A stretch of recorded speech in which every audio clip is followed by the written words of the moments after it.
मैं बहुत सौभाग्यशाली हूं और गर्वान्वित महसूस करता हूं। गर्व इस बात का कि जो प्रस्ताव न्याय पथ के नाम से कार्य समिति ने कल बनाया है वो आप सबके समक्ष हम लोग रख रहे हैं। And for those of our friends who don't speak Hindi, it will be available in English to all of you. साथियों, आज से ठीक 100 साल पहले महात्मा गांधी जी ने कांग्रेस पार्टी का अध्यक्ष पद संभाला था और ये 150वीं जयंती सरदार पटेल साहब की है। इस ऐतिहासिक अधिवेशन में हम यहाँ मौजूद हुए हैं और अभी आपने खड़गे साहब का भाषण सुना। देश में जो हालात बने हैं वो हम सबके सामने हैं, लेकिन आज न्याय पथ की क्यों जरूरत पड़ी है?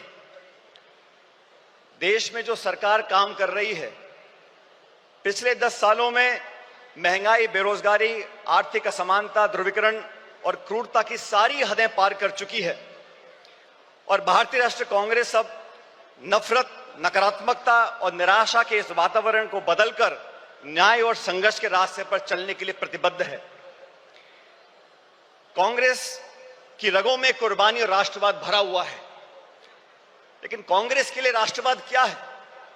जो लोग राष्ट्रवाद की दुहाई देते हैं, राष्ट्रवाद का चोला ओढ़कर वोट बटोरने का काम करते हैं, मैं उन लोगों को बताना चाहता हूं कि कांग्रेस पार्टी का जन्म संघर्ष के लिए हुआ, देश की आजादी के लिए हुआ और कांग्रेस पार्टी के सुनहरे इतिहास में हमारे नेताओं ने जो कुर्बानियां दी हैं उसका पूरे देश और दुनिया में कोई दूसरा उदाहरण नहीं है।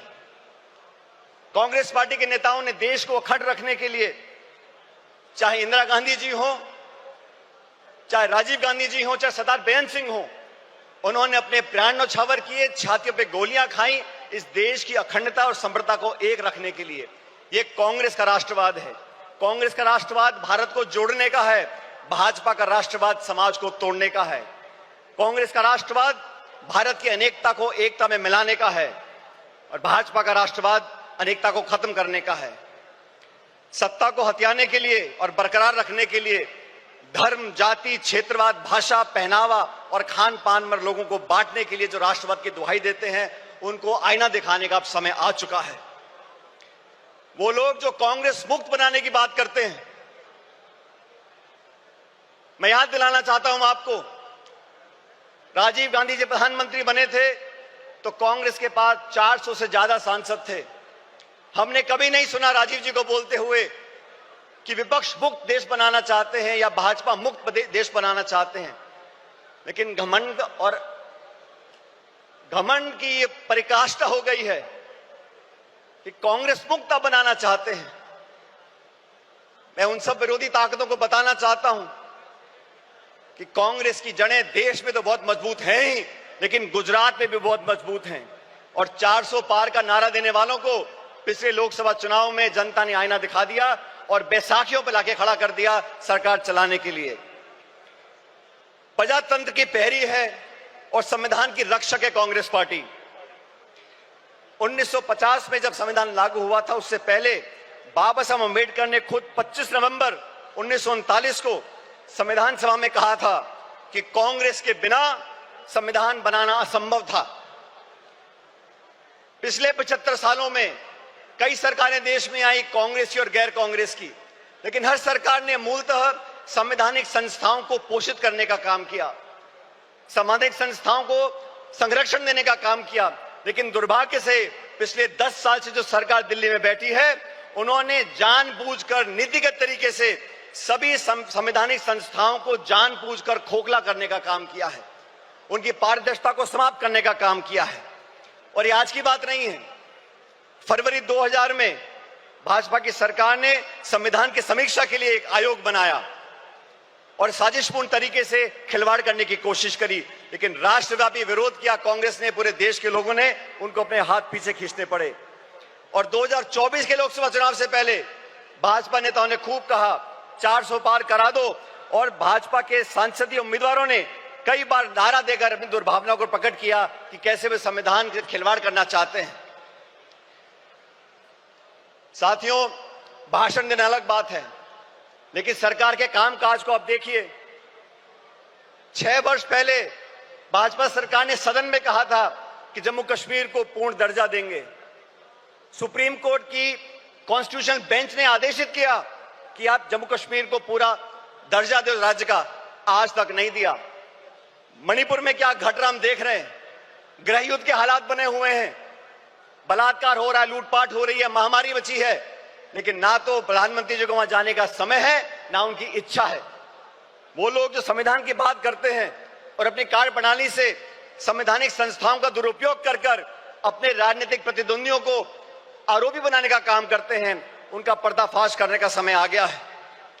कांग्रेस पार्टी ने, राहुल गांधी जी ने, खड़गे साहब ने लोकसभा चुनाव से पहले इंडिया अलायंस का गठबंधन किया। देश के सामने जो चुनौतियां थी उसका सामना करने के लिए समान दृष्टिकोण रखने वाले दलों को साथ लेकर आए थे और भविष्य में भी भाजपा सरकार को चुनौती देने के लिए संसद के अंदर और संसद के बाहर समय पड़ने पर तमाम हमारे इंडिया अलायंस के गठबंधन के साथियों के साथ हम चर्चा कर आगे बढ़ने का काम करेंगे। मैं धन्यवाद देना चाहता हूं राहुल गांधी जी का। सामाजिक न्याय की लड़ाई लड़ने का अगर रास्ता किसी ने दिखाया है तो राहुल जी ने दिखाया है। 1951 में जब सुप्रीम कोर्ट ने देश में आरक्षण को खत्म कर दिया था तो पंडित नेहरू जी की कांग्रेस सरकार थी जब वो अध्यादेश लेकर आए और संविधान में हमेशा के लिए आरक्षण का रास्ता परस्त कर दिया था। वो राजीव जी ने, इंदिरा जी ने उस रास्ते को अपनाया और मुझे खुशी है कि आज खड़गे साहब और राहुल जी ने ये बीड़ा उठाया है कि सामाजिक न्याय दिलाने की जिम्मेदारी अपने कंधों पर ली है। देश में बैकलॉग है, SC, ST, OBC महिलाओं पर जो अत्याचार और हो रहे हैं, लगातार 13% की वृद्धि उसके अंदर हो रही है। देश का सद्भाव, सर्वधर्म समभाव, आज जो टकराव पैदा किया गया है, भाई को भाई से लड़ाने की जो एक साजिश रची जा रही है, उसके खिलाफ हम सब कांग्रेसजनों को साथ खड़ा होना होगा। बिना संकोच के हमें कहना होगा, जैसा सरदार पटेल ने 1948 में जयपुर के अधिवेशन में कहा था कि कांग्रेस और कांग्रेस की सरकारें इस बात के लिए प्रतिबद्ध हैं कि भारत एक सच्चा धर्मनिरपेक्ष राज्य हो। हमारी अलग अलग पृष्ठभूमियां हैं, संस्कृति है, वेशभूषा है, खाना पीना है, भाषाएं हैं, लेकिन जो लोग उत्तर दक्षिण के राग में धर्म, जाति, गोत्र के नाम पर लोगों को बांटना चाहते हैं, उन लोगों से हमको सावधान रहना पड़ेगा। भारतीय राष्ट्रीय कांग्रेस प्रतिबद्ध है कि धार्मिक, भाषाई, जातिगत व क्षेत्रीय बंटवारे की सियासत को हम आखिरी दम तक लड़ते रहेंगे। देश को ना बंटने देंगे, ना बांटने वाली ताकतों को बढ़ने देंगे। हमारा वही नारा है, नफरत छोड़ो और भारत जोड़ो, जो नारा राहुल जी की यात्रा में हम सब लोगों ने बड़ी गुरजोर से कहा था। महिला अधिकार की बातें करते हैं, आदि आबादी और पूरा हक, ये कांग्रेस का संकल्प है। एनी बेसेंट से लेके सरोजिनी नायडू जी, नेली सेनगुप्ता जी, इंदिरा गांधी जी, सोनिया गांधी जी ने हमेशा महिलाओं के अधिकारों को पहली पंक्ति में लाने का काम किया है।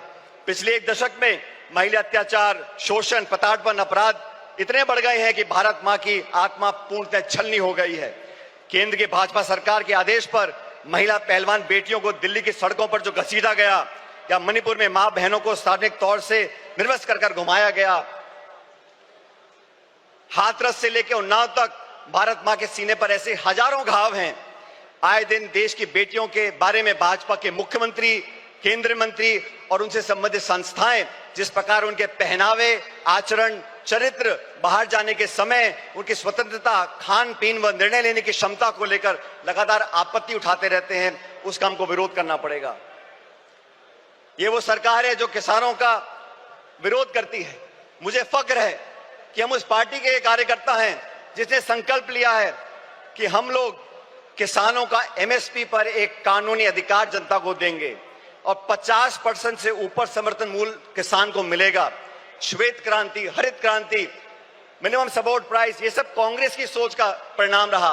भाजपा ने तो 3 काले कानून लेकर आए, 16 महीने तक आंदोलन हुआ, 700 किसान शहादत हो गई उनकी, और फिर जाके भाजपा को अपने हाथ पीछे खींचने पड़े। आप सबको याद होगा साथियों, जमीन अधिग्रहण को लेकर राहुल गांधी जी ने भट्टा परसौल में एक आंदोलन किया था, तब कानून बना लैंड एक्विजिशन एक्ट का। उस भट्टा परसौल के आंदोलन के बाद से तमाम चंद उद्योगपति और भाजपा की सरकार ने मिलकर राहुल जी की छवि को धूमिल करने का काम किया था, और आज तक वो इस काम में लगे हुए हैं, क्योंकि गरीब की, किसान की, मजदूर की, अपेक्षित की आवाज उठाने का काम राहुल जी करते हैं, कांग्रेस पार्टी करती है। आज इस अधिवेशन से, इस प्रस्ताव के माध्यम से हम एक बार फिर किसान के प्रति अपने समर्थन को रेखांकित करना चाहते हैं। अर्थव्यवस्था की हम बात करें 2 मिनट के लिए। मनमोहन सिंह जी की सरकार में 10 साल में 27 करोड़ लोगों को गरीबी रेखा से उठाया गया, 8% की जीडीपी ग्रोथ हुई। आज के जो हालात हैं, और कृपया करके गौर से सुनिए, इस देश के जो 1% सबसे अमीर लोग हैं, उनके पास देश की 40% संपत्ति है। 1% अमीर लोगों के पास 40% संपत्ति है, और जो निचले 50% लोग हैं, उनके पास मात्र 6.5% संपत्ति इस देश की है। हम लोग आज अधिवेशन मौजूद हैं, ये संकल्प लेके ऐसे जाना पड़ेगा। कर्नाटका में हम लोगों ने संकल्प लिया कि 2025 संगठन का वर्ष होगा। साथियों, मैं चाहता हूं इस अधिवेशन की महक पूरे देश के हर गांव, हर ढाणी, हर कस्बे तक पहुंचे। जिस इच्छा शक्ति के साथ हम संघर्ष कर रहे हैं, जिस मजबूती से राहुल गांधी जी, मोदी जी और पूरी सरकार को चुनौती दे रहे हैं, उनके साथ कंधे से कंधा मिलाकर हम लोगों को राजनीतिक विजय प्राप्त करनी पड़ेगी। और राजनीतिक विजय प्राप्त करने के लिए संगठन को मजबूत करना बहुत जरूरी है। न्याय का संकल्प, संघर्ष का पथ। आज साथियों, हम एकजुट हो जाएं, पूरी दृढ़ इच्छा शक्ति के साथ न्याय का संकल्प करें, संघर्ष के पथ पर आगे बढ़ें। और आज इस बेहद कठिन दौर से हम गुजर रहे हैं, लेकिन हम सभी साथी कार्यकर्ता मजबूती से कांग्रेस की अपनी असीम संगठनात्मक क्षमता, दक्षता, कार्यकुशलता के आधार पर अधिक से अधिक विस्तार करें, और भारतवासियों के लिए न्याय के संघर्ष का संकल्प सरकार हम साकार करेंगे। ये संघर्ष रंग लाएगा और विजय दिलाएगा। मैं अंत में दिनकर साहब की कुछ पंक्तियों को परिभाषित कर आपके बीच रखना चाहता हूं। चले संघर्ष आठों याम तुमसे, चले संघर्ष आठों याम तुमसे, करेंगे अंत तक संग्राम तुमसे। हमारे न्याय की संकल्पना साकार होगी, कांग्रेस की फिर जय जयकार होगी। बहुत बहुत धन्यवाद। जय हिंद।